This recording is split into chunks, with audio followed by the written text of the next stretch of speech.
नमस्ते बच्चों, आप लोग कैसे हैं? उम्मीद करते हैं स्वस्थ मस्त होंगे। आज हम लोग यूपीएसआई के जो मूल विधि है उसमें जो प्रावधान किए गए हैं कुछ चैप्टर्स के, उसमें आज सबसे पहले हम लोग ले रहे हैं अनुसूचित जात अनुसूचित जनजाति अत्याचार निवारण अधिनियम 1989 को। इसमें समस्त 23 धाराओं का विस्तृत परिचय है, क्योंकि सारे प्रश्न आपको धाराओं से ही देखने को मिलते हैं। यूपीएसआई के विगत वर्षों के प्रश्न पत्रों को अंत में लगा दिया गया है और सबसे महत्वपूर्ण प्रश्न जो है वो भी सभी अंत में किए गए हैं। हम प्रश्नों को ही हल करते, लेकिन उसके लिए सबसे पहले बहुत ज्यादा भूमिका बनाने में दिक्कत हो जाती है। मैथ या फिर अदर सब्जेक्ट जो आप हमेशा से पढ़ते आए हैं, अगर उन विषयों की हम बात करें तो उन विषयों को आप पहले से जानते हैं। लेकिन ये जो मूल विधि है, जो लोग इसकी तैयारी नहीं किए, पहली बार पढ़ रहे हैं, उनको समझने में काफी दिक्कत होती है।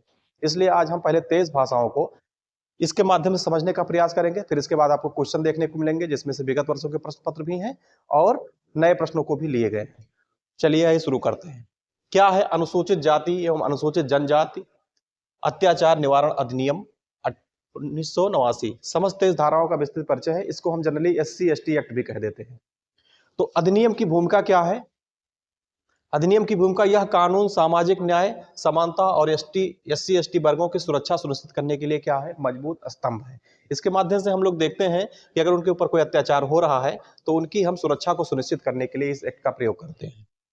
धारा फर्स्ट में दिया गया है पहले की तरह ही संक्षिप्त नाम और विस्तार और प्रारंभ। इसमें संक्षिप्त नाम बताया गया है। तो अधिनियम का नाम क्या है? SC/ST अत्याचार निवारण अधिनियम 1989। SC/ST का मतलब अनुसूचित जात अनुसूचित जनजात अत्याचार निवारण अधिनियम है। पूरे भारत में समान रूप से लागू है। पूरे भारत में समान रूप से लागू है, लेकिन जम्मू कश्मीर राज्य को छोड़ करके, जम्मू कश्मीर राज्य को छोड़ करके सब इस पूरे देश में लागू है। ये तो ये अधिनियम तो 1989 का है, लेकिन पूर्ण रूप से लागू कब होता है? 30 जनवरी 1990 से प्रभावी हो जाता है। धारा 2 में क्या कहा गया है? प्रमुख परिभाषाएं दी गई है। वर्ग और लोक सेवक कौन है? SC/ST कौन है और लोक सेवक? लोक सेवक का मतलब जितने भी गवर्नमेंट कर्मचारी हैं या कर्मचारी हैं, ये पब्लिक सर्वेंट का स्पष्ट वर्गीकरण धारा 2 में बताया गया है। विशेष न्यायालय, न्यायिक प्रक्रिया के विशेष अदालत की स्थापना की परिभाषा। हाईकोर्ट की सलाह से राज्य सरकार इसके लिए क्या करता है? विशेष अदालत की स्थापना करता है। पीड़ित कौन होते हैं? अत्याचार से प्रभावित व्यक्ति और उसके अधिकार की परिभाषा की बात इन दो धाराओं में की गई, धारा 2 में की गई है। अब हम लोग जानेंगे धारा 3 क्या है। अत्याचार के अपराध कौन कौन से हैं? अपमान, किसी SC/ST वाले व्यक्ति का अपमान करना, गाली गलौज और उसके जमीन पर जबर या कब्जा करना, सामाजिक बहिष्कार और जबरन श्रम, सामाजिक रूप से उसका बहिष्कार करना और जबरन उससे काम लेना, श्रम करवाना। यौन अपराध ये गंभीर मामला माना जाता है और अमानवीय कृत अगर करते हैं तो धारा 3 में इसकी विस्तृत बात कही गई है। कुल 23 धाराएं हैं। धारा 4 में लोक सेवक द्वारा लापरवाही, अगर उसमें कोई लोक सेवक है, कर्मचारी है, वो चाहे पुलिस के हो चाहे और भी कर्मचारी होते हैं, अगर वो लोग ऐसा कुछ लापरवाही करते हैं तो FIR जैसे FIR दर्ज न करना, अपने संवैधानिक कर्तव्य के पालन में कोताही बरतना एक दंडनीय अपराध है। उसके लिए उस लोक सेवक के सजा की भी प्रावधान की गई है। कर्तव्य पालन में लापरवाही के लिए लोक सेवक को 6 माह से 1 वर्ष तक की कैद की जा सकती है। धारा 5 में निरस्त कर दिया गया, अब यह प्रभाव में नहीं है। और धारा 6 में विशेष न्यायालय की बात की गई। जिला स्तर पर स्थापना, जो न्यायालय बनेंगे वो जिला स्तर पर बनेंगे। तो इसमें है प्रत्येक जिले में मामले के निपटारे के लिए विशेष न्यायालय का प्रावधान। ये न्यायालय कैसे बनते हैं? ये न्यायालय सरकार हाईकोर्ट की अनुमति से न्यायालयों का स्थापना करता है। त्वरित सुनवाई, मामलों की शीघ्र और समयबद्ध सुनवाई के लिए विशेष रूप से फास्ट ट्रैक न्यायालय भी खोले जाते हैं। समयबद्ध सुनवाई के लिए विशेष शक्तियों का भी प्रयोग। धारा 7 में धारा 7 में जो बात की गई, विशेष लोक अभियोजक, इसमें सरकारी नियुक्ति, राज्य सरकार द्वारा विशेष वकीलों की नियुक्ति का प्रावधान है। और पीड़ित पक्ष यानी विशेष अभियोजक जो नियुक्त होगा केवल पीड़ित के सर्वोत्तम हित के रूप में काम करने के लिए बाध्य होंगे। धारा 8 में जांच प्रक्रिया की बात कही गई। अनिवार्य पुलिस जांच, पुलिस द्वारा अधिनियम के तहत मामलों की अनिवार्य और गहन जांच का आदेश। समयबद्ध सीमा के अंतर्गत ही, ये नहीं कि जब मन में आया, जितने दिन में मन में आया तब आप उसकी जांच करें। जांच को एक निश्चित समय सीमा के भीतर पूरा कर रिपोर्ट पेश करना आवश्यक है। अब हम लोग धारा 9 की बात करें। धारा 9 है राज्य सरकार की शक्ति। नियम निर्माण, अधिनियम के प्रभावी क्रियान्वयन के लिए नियम बनाने का अधिकार है। सहायता योजना है, पीड़ित के आर्थिक और सामाजिक कल्याण के लिए विभिन्न योजनाओं का संचालन, जैसे उसका पुनर्वास करना, उसको नौकरी देना या आर्थिक और सामाजिक जिससे उसका हित हो सके, वो सभी कार्य इसके अंतर्गत किए जाते हैं। धारा 10 में क्या है? प्रभावित क्षेत्र की घोषणा, अत्याचार प्रभावित क्षेत्र की विशेष घोषणा। अगर अत्याचार उस क्षेत्र में होता है तो जो लोग अत्याचार करने वाले होते हैं उस क्षेत्र में वो आने की उनकी निषेधता होती है, नहीं उसमें नहीं आ सकते हैं। अतिरिक्त पुलिस बल और सुरक्षा व्यवस्था का भी प्रावधान है। अपराधियों की गतिविधि पर कड़ी निगरानी रखना, ये धारा 10 में इसकी बात कही गई है। धारा 11 में सामूहिक जुर्माना, अगर ये कोई इस प्रकार से घटनाएं अगर सामूहिक रूप से किसी के द्वारा की जाती हैं तो उसमें है सामूहिक अत्याचार होने पर पूरे गांव या क्षेत्र पर जुर्माना लगाने का भी कठोर प्रावधान किया गया है। हाँ, सामुदायिक जवाबदेही सुनिश्चित करने के लिए महत्वपूर्ण है। धारा 12 में बात किया गया राहत एवं पुनर्वास, पीड़ित पक्ष के लिए उसके कौन कौन से राहत किस प्रकार से दिए जाए और उसको अलग स्थापित कैसे किया जाए, उसको पुनर्वास कैसे किया जाए, इसकी बात कही गई। इसमें मुआवजा है जो रुपए 85,000 या ऐसे कुछ समथिंग करके है, जिसमें इसमें नहीं दिखाया गया, नहीं लिखा गया, उसकी आवश्यकता नहीं है, परीक्षाओं में कम पूछे जाते हैं इसलिए नहीं चर्चा की गई। शारीरिक या मानसिक क्षति के आधार पर आर्थिक सहायता का प्रावधान है। पुनर्वास, पीड़ित को सुरक्षित स्थान और आवास प्रदान करने की योजना और सरकारी सहायता जैसे शिक्षा, रोजगार और सरकारी लाभों में उसको प्राथमिकता दिया जाए पीड़ित परिवार को। ऐसा क्या है? ऐसा धारा में 12 में बात कही गई।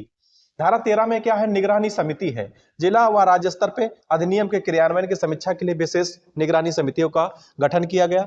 मामले की समीक्षा, मामलों की प्रगति और न्याय मिलने की गति की नियमित जांच। ऐसा नहीं कि ठंडे बस्ते में डाल दिया गया आप घर बैठ गए, ऐसा नहीं है, उसकी नियमित रेगुलर बेसिस पे जांच होगी।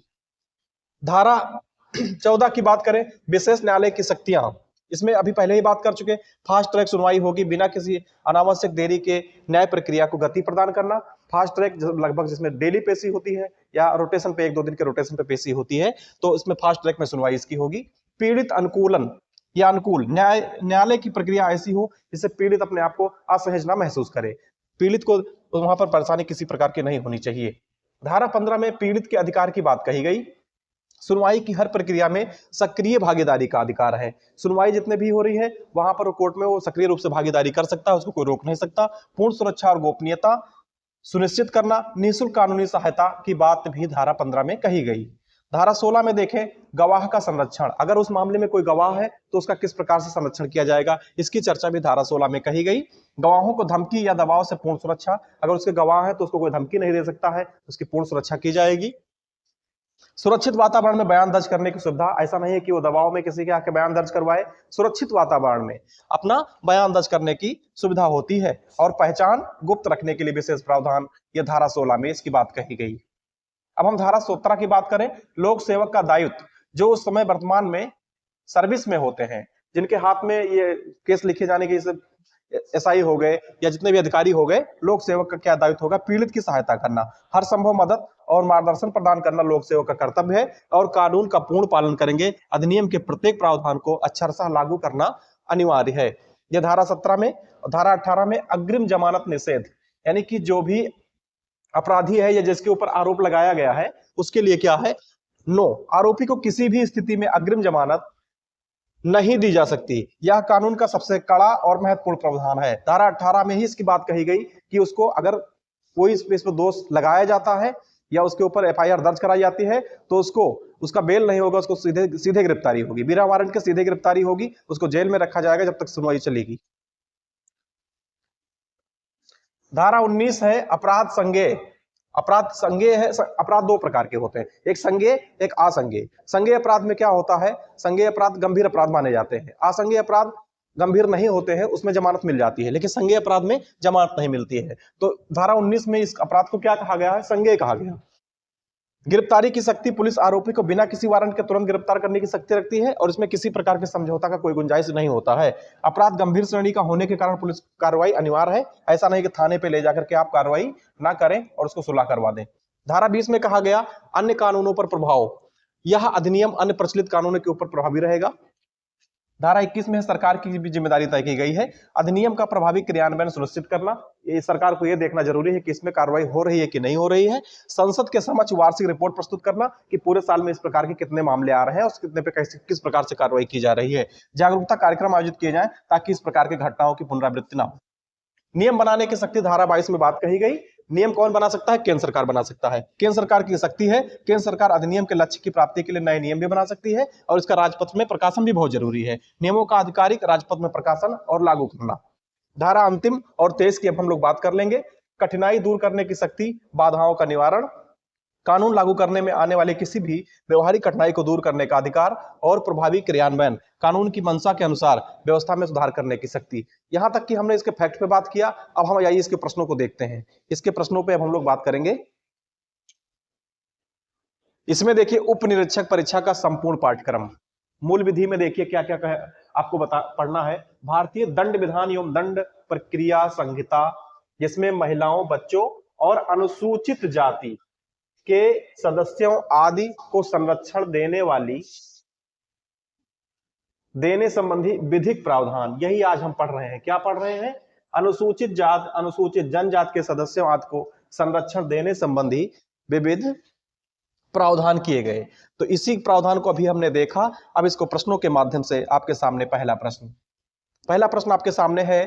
अनुसूचित जाति और अनुसूचित जनजाति अत्याचार निवारण अधिनियम 1989 में उल्लेखित अपेक्षित कर्तव्यों की जानबूझकर अपेक्षा करने पर निम्नलिखित में से कौन दंड का भागी होगा? कौन दंड का भागी होगा? कोई भी लोक सेवक जो अनुसूचित जाति या अनुसूचित जनजाति का सदस्य नहीं है, या ऐसे लोक सेवक जो अनुसूचित जाति अनुसूचित जनजाति के सदस्य हैं, या उपयुक्त दोनों, या इनमें से कोई नहीं। तो अनुसूचित जाति अनुसूचित जनजाति अत्याचार निवारण अधिनियम 1989 में उल्लेखित अपेक्षित कर्तव्य की जानबूझकर उपेक्षा करने पर कोई भी लोक सेवक जो अनुसूचित जाति या अनुसूचित जनजाति का सदस्य नहीं है, यह दंड का भागीदार होगा। अगला प्रश्न है आपके सामने। अनुसूचित जाति अनुसूचित जनजाति अधिनियम अंतर्गत विशेष लोक अभियोजक की परिभाषा किसमें कही गई है? 2 अंगा वाले में, इसमें सी वाले ऑप्शन में कही गई है। तीसरा प्रश्न आपके सामने है। अनुसूचित जाति अनुसूचित जनजाति अधिनियम 1989 में अत्याचार के अपराधों के लिए दंड का प्रावधान किस धारा में कही गई? इससे पहले आपने अभी पढ़ा, इसकी दंड का प्रावधान कहां है? धारा 3 में। दंड का प्रावधान कहां किया गया है? धारा 3 में किया गया। अगला प्रश्न आपके सामने है। अनुसूचित जाति अनुसूचित जनजाति अधिनियम 1989 के अंतर्गत किस धारा में प्रावधान है कि भारतीय दंड संहिता आईपीसी कतिपय उपबंध लागू होते हैं? धारा 6 में। अभी आपने धारा 6 को पढ़ा था, उसी में इसमें भारतीय दंड संहिता आईपीसी की कतिपय उपबंध लागू होते हैं। अगला आपके सामने प्रश्न है। अनुसूचित जाति यानी SC/ST अधिनियम में किस धारा में प्रावधान किया गया है कि ऐसा कोई व्यक्ति जिसके द्वारा अनुसूचित जाति अनुसूचित जनजाति क्षेत्र में अपराध किए जाने की संभावना है और उसे यथाशीघ्र उस क्षेत्र से हटने का आदेश दिया जाता है, उस क्षेत्र में उसको हटने का आदेश दिया जाता है। अभी आपने पढ़ा धारा 10 में इसकी चर्चा की गई है कि उस क्षेत्र से उसको संभावित क्षेत्र से हटा दिया जाता है, उस क्षेत्र में वह व्यक्ति नहीं रह सकता है। अगला प्रश्न आपके सामने है। अनुसूचित जाति यानी SC/ST के अंतर्गत अनुसूचित जाति जनजाति क्षेत्र से अपराध के व्यक्ति को हटने का आदेश कौन दे सकता है? क्या SP दे सकता है? पुलिस अधीक्षक दे सकता है? जिलाधिकारी दे सकते हैं? सत्र न्यायालय नहीं। कौन देगा? विशेष न्यायालय देगी। विशेष न्यायालय यहां से हटने का आदेश जारी कर देती है कि आप उस क्षेत्र में नहीं रहेंगे, उस पार्टिकुलर क्षेत्र से उनको हटने की आदेश जारी कर दी जाती है। अगला है अनुसूचित जाति अनुसूचित जनजाति अधिनियम की धारा 10 के तहत अनुसूचित जाति पर क्षेत्र से हटने के आदेश का अनुपालन न करने अथवा उस क्षेत्र से हटने में असफल रहने पर विशेष न्यायालय द्वारा क्या दंड दिया जाएगा? अगर विशेष न्यायालय ने कह दिया है कि आप उस संभावित या प्रभावित क्षेत्र में नहीं रहेंगे, इसके बाद उसके आदेशों का पालन नहीं होता है, तो उसको कौन सी दंड दी जाएगी? उसको 1 वर्ष का कारावास और जुर्माना दोनों हो जाएगा। अगला है राज्य सरकार द्वारा अनुसूचित जाति जनजाति के विरुद्ध हुए अपराध के विचारण हेतु सत्र न्यायालय को विशेष न्यायालय के रूप में विनिर्दिष्ट करने संबंधी प्रावधान किस धारा में अभी हमने आपको बताया था? धारा 14 में। धारा 14 में इसकी बात कही गई कि आप विचार के लिए सत्र न्यायालय को विशेष न्यायालय के रूप में निर्दिष्ट करें। राज्य सरकार की सामूहिक जुर्माना अधिरोपित करने की शक्ति संबंधी प्रावधान अनुसूचित जाति या अनुसूचित जनजाति अधिनियम 1989 के किस धारा से संबंधित है? राज्य सरकार की सामूहिक जुर्माना अधिरोपित करने की, अगर ऐसे कोई काम हुए हैं जो सामूहिक रूप से हो गए हैं, सामूहिक रूप से इस प्रकार की घटना आती है, तो इसकी धारा कौन सी चर्चा में है? किस धारा में इसकी चर्चा कही गई? इसकी धारा 16 में चर्चा है। धारा 16 में चर्चा की गई है और ये गंभीर अपराध माने जाते हैं।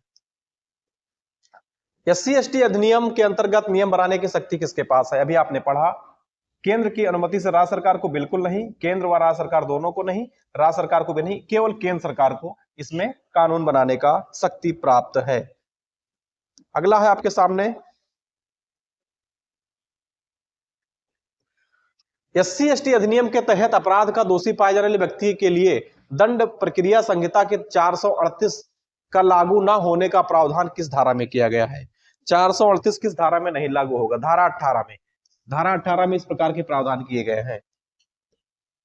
अभी आपने पूरे धाराओं को पढ़ा, अगर क्वेश्चन को हल करने में दिक्कत लगता है तो आप वीडियो को पुनः जाएं और शुरुआत से देखें, आप सभी प्रश्नों को अच्छे प्रकार से हल कर पाएंगे। एससी एसटी अधिनियम के अंतर्गत अपराधी परिवीक्षा अधिनियम के उपबंध लागू न होने का उल्लेख किस धारा में कहा गया है? किस धारा में कहा गया है? धारा 19 में। किसमें? धारा 19 में। अगला प्रश्न आपके सामने है, कोई भी लोक सेवक जो अनुसूचित जाति या अनुसूचित जनजाति का सदस्य नहीं है, इस अधिनियम के अंतर्गत अपने कर्तव्य पालन की उपेक्षा करता है, तो उसे दंड कितने साल की दी जाएगी? 6 माह से कम, या 6 माह से अधिक, या 1 वर्ष से कम, या 6 माह से 1 वर्ष तक की अवधि का कारावास हो सकता है। किसको? किसी भी लोक सेवक, किसी भी कर्मचारी को यह हो सकता है। 13 नंबर के बाद 14 नंबर प्रश्न है, अनुसूचित जाति जनजाति यानी एससी एसटी अंतर्गत किसी अपराध के लिए दोष सिद्ध किया गया है तो दंड के अतिरिक्त उसकी किस संपत्ति का सरकार द्वारा समापहरण कर लिया जाएगा? उसकी समस्त चल संपत्ति नहीं, उसकी समस्त चल अचल संपत्ति ये भी नहीं, दोनों प्रकार की भी नहीं। अपराध में प्रयुक्त चल या अचल संपत्ति का अगर प्रयोग हुआ होगा तो सरकार उसका क्या कर लेगी? समाहरण कर लेगी। सरकार उसका क्या करेगी? समाहरण कर लेगी। इसमें अनुसूचित जाति जनजाति के अधिनियम 1989 के अंतर्गत पश्चातवर्ती दोष सिद्ध के लिए दंड का प्रावधान कितना है? पश्चातवर्ती दोष सिद्ध के लिए कितना दंड है? 1 वर्ष से कम नहीं, 1 वर्ष से कम नहीं। सद्भावना पूर्वक की गई कार्रवाई के लिए संरक्षण एससी एसटी एक्ट के अंतर्गत प्रावधान है किसका? किस धारा में इसकी बात कही गई? धारा 22 में इसकी बात कही गई। सद्भावना पूर्वक की गई कार्रवाई के लिए संरक्षण एससी एसटी के अंतर्गत कौन से प्रावधान है? किस धारा में? धारा 22 में।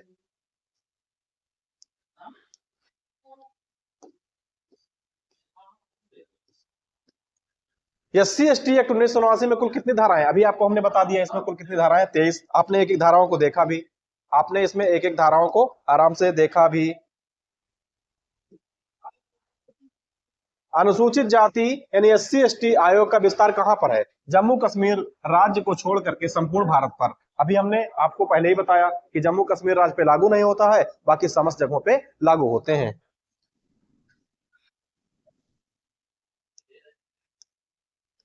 अगला प्रश्न आपके सामने है, एससी एसटी अधिनियम परिवर्तित हुआ कब? इसको कब बदला गया?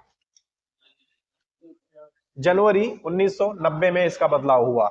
एससी एसटी अधिनियम के संदर्भ में अनुसूचित व्यक्तियों के वही अर्थ हैं जो भारतीय संविधान के किसमें है? भारतीय संविधान के 366 के खंड 24 और 25 में जो वर्णन किया गया है उसी में है। वही अर्थ है जो भारतीय संविधान के अनुच्छेद 366 के खंड 24 और 25 में वर्णित किए गए हैं। एससी एसटी अधिनियम के अंतर्गत विशेष न्यायालय का उल्लेख किस धारा में किया गया? धारा 14 में विशेष न्यायालय बनाने की बात कही गई है, जो सरकार हाई कोर्ट से, जो उच्च न्यायालय है उससे चर्चा करके बातचीत करके बनाने की बात कही गई है।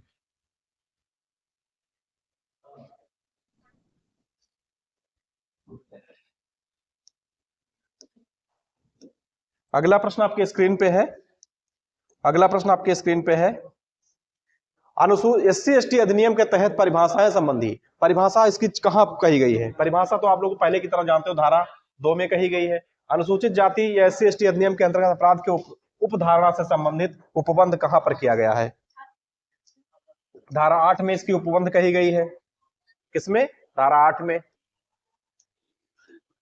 SC/ST अधिनियम में 2015 में संशोधन किया गया। संशोधित अधिनियम लागू कब हुआ? 26 जनवरी 2016 को यह लागू हो पाया था। अनुसूचित जाति जनजाति अधिनियम के अंतर्गत प्रभावी क्रियान्वयन सुनिश्चित करने का दायित्व किसका है? केंद्र सरकार का है या राज्य सरकार का है? किसका है? राज्य सरकारों का है। ये सब सुनिश्चित करने की, देखिए SC/ST अधिनियम का प्रभावी क्रियान्वयन की जिम्मेदारी किसकी होती है? राज्य सरकार की होती है।